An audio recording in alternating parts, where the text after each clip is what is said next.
जय मां विंध्यवासिनी, हर हर महादेव। आप सभी का स्वागत है हमारे यूट्यूब परिवार में।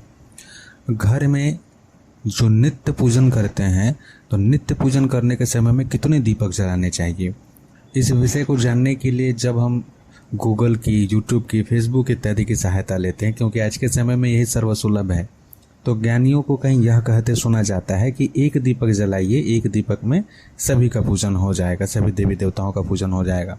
किसी का कहना है कि आप अपने घर में जितने भी श्री विग्रह रखते हैं, सभी के लिए अलग अलग दीपक जलाने चाहिए, सभी के लिए अलग अलग पदार्थों का प्रयोग करना चाहिए। तैलीय पदार्थों का, किसी में तिल का तेल, सरसों का तेल, घी इत्यादि का प्रयोग करना चाहिए।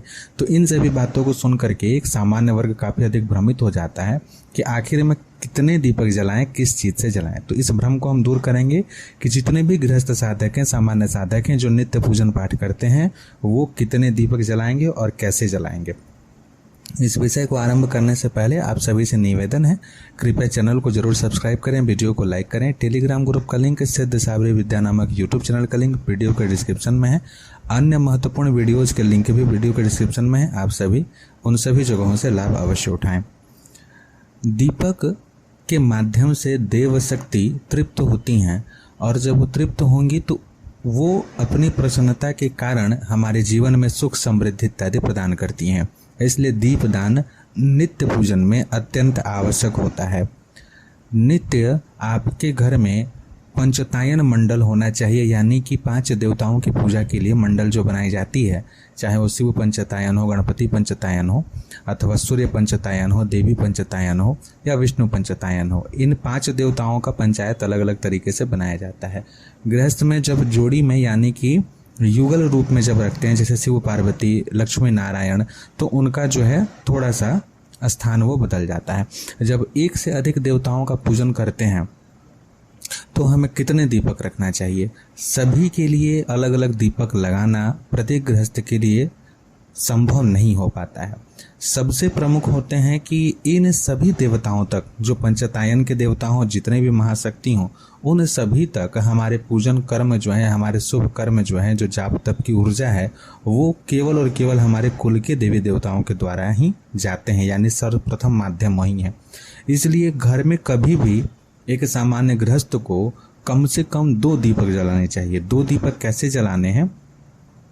आप एक दीपक जो है घी का जलाएंगे और दूसरा दीपक जो है सरसों तेल का जलाएंगे। सिर्फ यही 2 दीपक जलाना है। दोनों दीपक आप एक साथ जला सकते हैं, अथवा जो प्रमुख देव विग्रह है, जैसे अगर आप भगवती की स्थापना करके रखे हैं, तो भगवती का जो दाहिना हाथ होगा उस तरफ घी का दीपक जला दीजिए, और भगवती का जो बायां हाथ है उस तरफ सरसों तेल का दीपक जला दीजिए। घी का दीपक आपकी कुल देवी के नाम से जलेगा, और सरसों तेल का दीपक कुल के भैरव के नाम से जलेगा। अब प्रत्येक कुल में जो है कुल देवी, कुल भैरव हैं, चाहे वो प्रकट रूप से हो अथवा आपको उनके विषय में जानकारी ना हो। अगर कुल देवी हैं तो उनके रक्षण हेतु प्रत्येक अंश रूप में जरूर कुल के भैरव होंगे, चाहे वो किसी समय के कोई आपके ही कुल के शुद्ध व्यक्ति क्यों ना हो, लेकिन वो होते हैं। तो इसलिए आपको केवल यह 2 दीपक जो है प्रज्वलित करना चाहिए, और उसी में सभी का नाम स्मरण इत्यादि कर लेना चाहिए। जो दीप प्रज्वलन का मंत्र होता है उसका पाठ करते हुए आपको दीप प्रज्वलित करना चाहिए, और वहीं पर जिन भी देवी देवता का, गणपति हो, गुरु जी हो, हनुमान जी हो, सभी का पूजन जो है इन्हीं 2 दीपकों पे करना चाहिए। देवियों की पूजा जो है कुल देवी के दीपक के पास कर लीजिए, और जितने भी देव हैं उन सभी का पूजन कुल भैरव के दीपक के पास कर लीजिए। मात्र इन 2 दीपकों को जला करके ही प्रत्येक गृहस्थ को अपने घर में प्रत्येक धर्म, अर्थ, काम, मोक्ष, जो 4 पुरुषार्थ हैं, उनकी प्राप्ति हो सकती है। इसलिए इस विषय को और अधिक भ्रम में ना डाल करके इस चीज़ को क्लियर रखिए। हाँ, जब आप कोई विशेष अनुष्ठान उठाते हैं, जैसे कि मान लीजिए आप ये नित्य क्रम तो कर रहे हैं, लेकिन जैसे सावन का महीना आया, आपने यह संकल्प लिया कि मैं पूरे सावन के महीने में, यानी कि सावन के पहले दिन से लेकर के सावन की पूर्णिमा तक, रक्षाबंधन तक जो है पूरा 30-31 दिन, जितना भी दिन होता है, प्रत्येक दिन जो है भगवान भोलेनाथ शिव के कवच का पाठ करूंगा या करूंगी, ऐसा आपने संकल्प लिया, तो उस समय आप यह कर सकते हैं कि अगर आपने शिव जी की श्री विग्रह या उनके शिवलिंग इत्यादि को रखे हैं आप, तो जब तक आपका जाप चलता है तब तक के लिए एक दीपक और वहां पे प्रज्वलित कर दीजिए। अगर कवच इत्यादि का जाप कर रहे हैं तो सरसों तेल का, अगर धन संबंधी है कि मुझे धन की प्राप्ति हो उसके लिए आप शिव जी के किसी मंत्र का जाप कर रहे हैं, तो बस वो 30 दिन तक वहां पे घी का अलग से एक दीपक अवश्य प्रज्वलित करें।